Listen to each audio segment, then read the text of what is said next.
నిన్న చేవెళ్ల దగ్గర జరిగినటువంటి బస్సు యాక్సిడెంట్ అందరినీ కలిచివేసింది.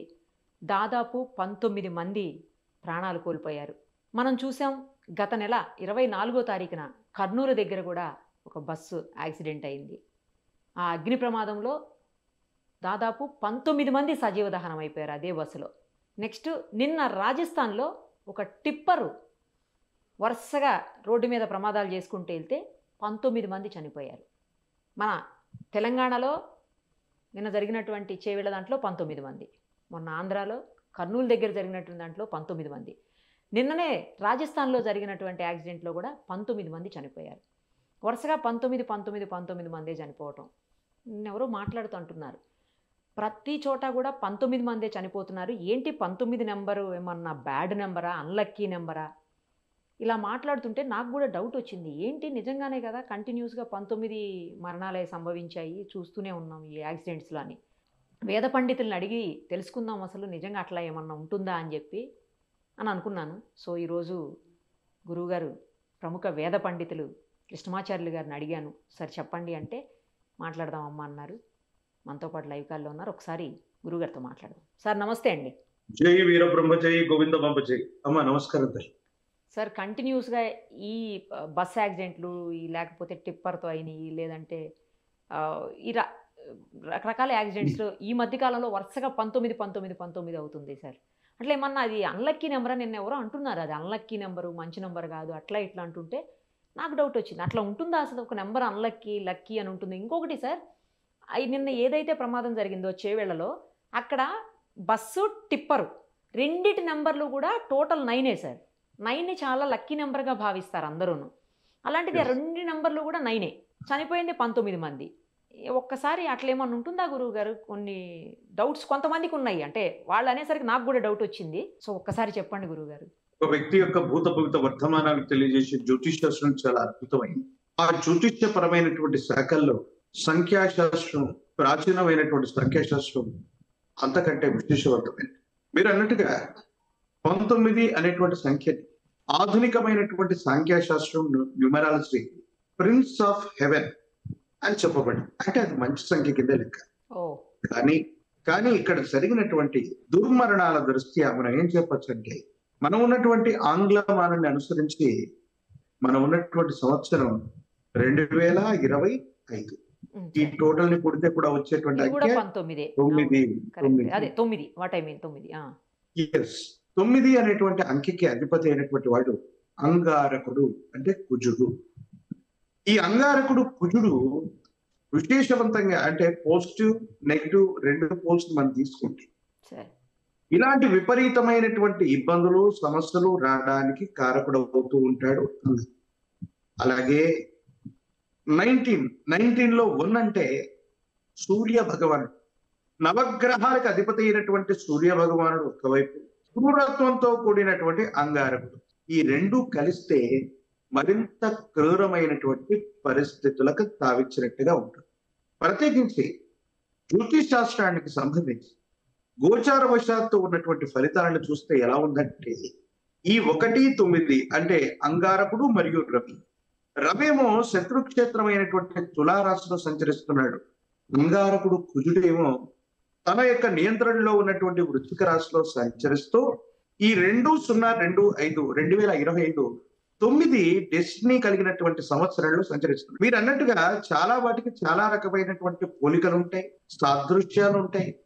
అంకెలే కదా సంఖ్యలే కదా అని మనం అనుకుంటాం, కానీ అంకెల్లోనే అన్ని దాగున్నటువంటి అంశాలను కూడా మనం లెక్కించాల్సినటువంటి పరిస్థితులు ఉంటాయి. 18 అక్షౌహిణుల సైన్యం మహాభారత యుద్ధంలో పాల్గొన్నటువంటి సంఖ్య.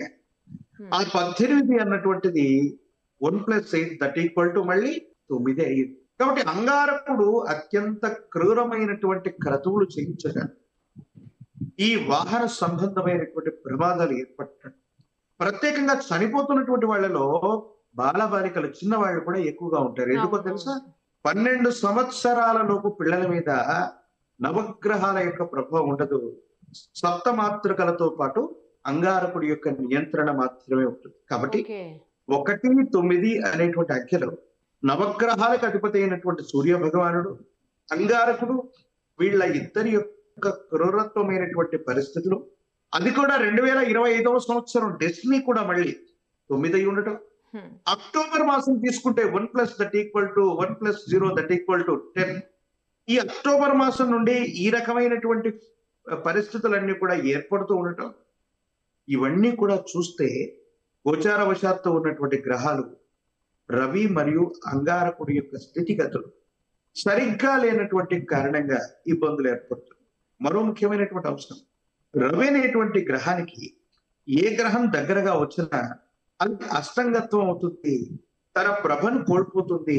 ఈ నెలాఖరికి శుక్ర భగవానుడు రవికి దగ్గరగా వచ్చినటువంటి పరిస్థితుల రీత్యా మూఢం ఏర్పడేటువంటి సంఘటనలు ఉన్నాయి. అంటే మరిన్ని ఇబ్బందుల్ని మనం చూడబోతున్నాం. భార్యాభర్తలకు సంబంధించిన విషయాల్లో అవ్వచ్చు, ప్రమాదాల్లో కొట్టుకుపోవటం అవ్వచ్చు. ఇప్పటి వరకు ఒకరు, ఇద్దరు, ముగ్గురు, మీరు చెప్పినట్టుగా 19 మంది చనిపోయినటువంటి దాఖలాలు మనం చూస్తున్నాం. కానీ ఇక మీదట కుటుంబాలు మొత్తం కూడా జల ప్రవాహంలో కొట్టుకుపోవటం, విద్యుత్ సంబంధమైనటువంటి అంశాల వల్ల ఇబ్బంది కలగటం, లేదా అగ్ని సంబంధమైనటువంటి ప్రమాదాల వల్ల ఏదైనా జరిగేటువంటి అవకాశాలు ఉన్నాయి. అంటే సమీప భవిష్యత్తులో ఇంతకు మించినటువంటి విపత్కరమైనటువంటి పరిస్థితుల్ని మనం చూడబోతున్నాం అన్నటువంటి విషయాన్ని మనం గుర్తెరగాలి. ఏది ఏమైనప్పటికీ కూడా వాహన ప్రమాదాలు జరిగినటువంటి వాహనాల యొక్క అంకెలు తీసుకున్నా, సంవత్సరాన్ని తీసుకున్నా, గతించిపోయినటువంటి వ్యక్తుల యొక్క సంఖ్యను తీసుకున్నా, అంగారకుడు యొక్క 9 సంఖ్యతో మ్యాచ్ అవుతూ ఉండటం, దాంట్లో మరో విశేషవంతమైనటువంటి క్రూరకారకుడు నవగ్రహాధిపైనటువంటి విశేషవంతమైన ఆదిత్యుడు ఉండటం వల్ల ఈ ప్రమాద తీవ్రత అన్నటువంటిది అధికమైపోయింది. రుధిరం అంటే విశేషవంతమైన రక్తం, అది ప్రవహించటం, అగ్ని వల్ల ఆహుతవటం, రుధిరం ప్రవహించటం, బీభత్సకరమైనటువంటి పరిస్థితుల్లో ఆర్తనాదాలు చేసుకుంటూ వాళ్ళంతా మృతి చెందినటువంటి సంఘటన మనం చూస్తాం. చాలా బాధగా అనిపిస్తుంది. ఆ దృశ్యాన్ని మన నేత్రాలతో మనం చూడలేం. ఎందుకంటే విపరీతంగా గతంలో, ఇప్పుడు కాదు కానీ గతంలో కొన్ని 40-50 ఏళ్ల క్రితం రాయలసీమ లాంటి ప్రాంతాల్లో ఫ్యాక్షన్ తగాదాలు ఎక్కువగా ఉంటాయి. అంగారకుడి యొక్క స్థితిగతులు జాతకంలో సరిగ్గా లేనప్పుడు, అంగారకుడు నెగిటివ్ వైబ్రేషన్స్ లో ఉన్నప్పుడు వాళ్ళ మీద శత్రువులు హాని చేయటం, దాడి చేయటం, శరీరంలో ఉన్నటువంటి విశేషవంతమైనటువంటి వాటిని ఈ విధంగా ధ్వంసం చేయటం, లేదా వాళ్ళంతట వాళ్ళు ప్రమాదాల బారిపడటం, శత్రువు చేతిలో చిక్కబట్టం, ఇలాంటి సంఘటనలన్నీ కూడా జరిగినటువంటి దాఖలాలు. కాబట్టి అంగారకుడు మరియు ఆదిత్యుడు వీళ్ళిద్దరి యొక్క కలయికతోనే 19 అనేటువంటి అంకె ఏర్పడ్డది. మనం ఉన్నటువంటి 2025వ సంవత్సరానికి కూడా అంగారకుడికి సంబంధించినటువంటి 9తో సంబంధం ఉంది. ఎందుకో ఒక రకమైనటువంటి నెగిటివ్ వైబ్రేషన్స్ ఎక్కువగా ప్రపంచంలో మనం చూస్తూ ఉన్నాం. ఆ నెగిటివ్ వల్లే ఎన్ని రకాలైనటువంటి ప్రమాదాలు జరుగుతున్నాయి. ఈ నెలాంతరం నుంచి మళ్ళీ రవి కూడా విశేషంగా శుక్రుడితో కలిసి మూఢాన్ని, శుక్ర మౌఢ్యాన్ని ఏర్పరచాలి. మరిన్ని ఇబ్బందికరమైనటువంటి పరిస్థితులు మరో 2-3 మాసాల పాటు కొనసాగే అవకాశం ఉంది. దేశ కాలమాన పరిస్థితుల్లో దేవగురువు అయినటువంటి బృహస్పతి అతిచారం ఎప్పుడైతే మొదలవుతుంది, వీటన్నిటికీ కూడా నాంది ప్రస్తావన అవుతుంది.